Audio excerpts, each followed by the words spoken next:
आइए, सिंधु घाटी सभ्यता का पश्चिमी भाग किस स्थान पर है? सिंधु घाटी सभ्यता का पश्चिमी भाग, सर सिंधु घाटी सभ्यता का पश्चिमी भाग सुतका गैंडोर में पड़ता है। यह दसमिक नदी के किनारे है। आलमगीरपुर सिंधु घाटी सभ्यता का सबसे पूर्वी नगर में है। यह हिंडन नदी के किनारे कहां पे पड़ता है? चलो लिख ही दूं यार सर, ये दसमक, ठीक है ना, ये दसमिक नदी के किनारे पड़ता है आधुनिक बलूचिस्तान में। आलमगीरपुर सर ये यूपी में पड़ता है, मेरठ के समीप आधुनिक पड़ता है, हिंडन नदी के किनारे पड़ता है, हिंडन नदी के। मांडा सर ये जम्मू एंड कश्मीर में पड़ता है। और दैमाबाद ये सर आधुनिक महाराष्ट्र में पड़ता है, गोदावरी नदी के किनारे पड़ता है, ठीक है, गोदावरी नदी के। ये दक्षिणी पूर्वी पश्चिमी सिंधु घाटी सभ्यता के एक्सटेंशन है, फैलाव है। भद्रसार किस शासक को कहा जाता था? सर उसी शासक को कहा जाता था जिसे वारीसार कहा गया। अच्छा सर, उसी शासक को कहा गया जिसे क्या अमित्रघात कहा गया। मतलब गुरुजी कंफर्म है, आप कहना चाह रहे हैं बिंदुसार को। बिंदुसार को एक्चुअली भद्रसार, वारीसार, सिंहसेन इन कई नामों से जाना गया। इसको सिंहसेन जैन ग्रंथों में कहा गया है, वारीसार इसको हिंदू ग्रंथों में कहा गया है, अमित्रघात इसने अपने आप को स्वयं बुलाया है कि मैं अमित्रघात हूं, और एक नाम भद्रसार तो है ही है।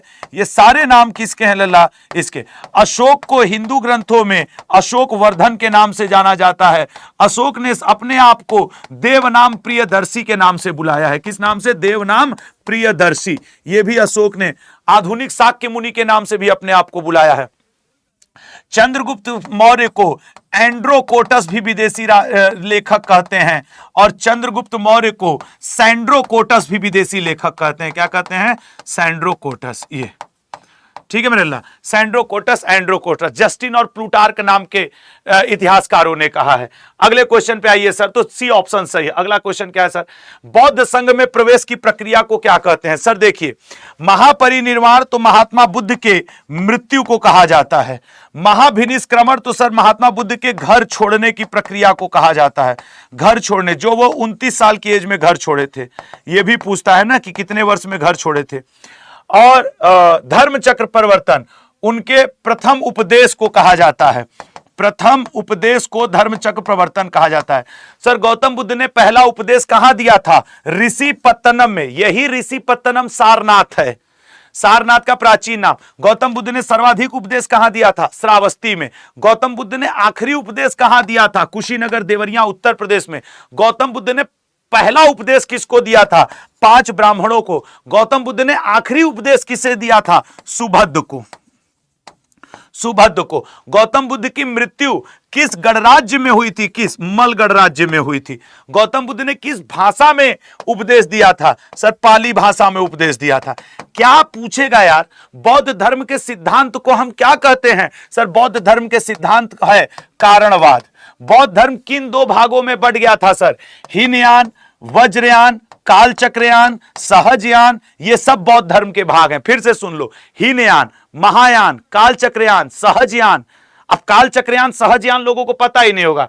उपसंपदा, बौद्ध संघ में प्रवेश की प्रक्रिया को उपसंपदा कहते हैं, और इसके लिए जब किसी की आयु 15 वर्ष होती है मिनिमम, तभी जाकर के उसे क्या कहा जाता है कि भैया आप बौद्ध संघ में प्रवेश कर सकते हैं।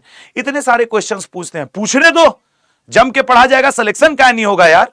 तो इसका राइट आंसर क्या बना लल्ला? ए। अगला पे आ जाओगे, दिल्ली सल्तनत का अंतिम राजवंश कौन था? राजा कौन था? सर इसके लिए तो हम लोग कोड याद रखते हैं। सर अंतिम कौन थे? लोदी थे। उसमें भी कौन था? इब्राहिम लोदी था। ठीक है। गुलाम वंश का अंतिम राजा कौन था? शमसुद्दीन क्यूमर्स हुआ करता था सर। खिलजी वंश का आखिरी राजा कौन था सर? मुबारक शाह खिलजी हुआ करता था। सैयद वंश का आखिरी राजा कौन हुआ करता था सर? अलाउद्दीन आलम शाह हुआ करता था सर। सैयद वंश का फाउंडर कौन था? खिज्र खां हुआ करता था। खिलजी वंश का फाउंडर कौन था? जलालुद्दीन फिरोज खिलजी था। गुलाम वंश का फाउंडर कौन था? कुतुबुद्दीन ऐबक था। और लोदी वंश का फाउंडर कौन था? बहलोल लोदी था। अब इसको याद रखने का तरीका, कैसे जल गया खिचड़ी बेटा। देखो, कैसे जल गया खिचड़ी बेटा, मतलब कि गुलाम वंश का कुतुबुद्दीन ऐबक, खिलजी वंश का जलालुद्दीन फिरोज खिलजी, फिर तुगलक वंश का गयासुद्दीन तुगलक, सैयद वंश का खिज्र खां, लोधी वंश का बहलोल लोधी। कैसे जल गया खिचड़ी बेटा, अगर वो याद है, देखो ना, कैसे जल गया खिचड़ी बेटा। अब कैसे जल गया खिचड़ी बेटा हमको क्या पता, आप करिए ना। सर आपका जीके का क्लास कहां मिलेगा, हम बताते हैं इस्मत सिंह जी मेरा जीके क्लास कहां मिलेगा। वंशों को तो याद करने का तरीका हमने कई बार बोला है, गुलाब खिले तो सांस लो, गुलाब खिले तो सांस लो, ये क्रम से दिल्ली पे शासन करने वाले वंश है। गुलाब से गुलाम वंश, खिले से खिलजी वंश, तो से तुगलक वंश, सांस से सैयद वंश और लो से लोधी वंश। तो गुलाब खिले तो सांस लो, कैसे जल गया खिचड़ी बेटा, ये उन्हीं के फाउंडर हैं। खत्म।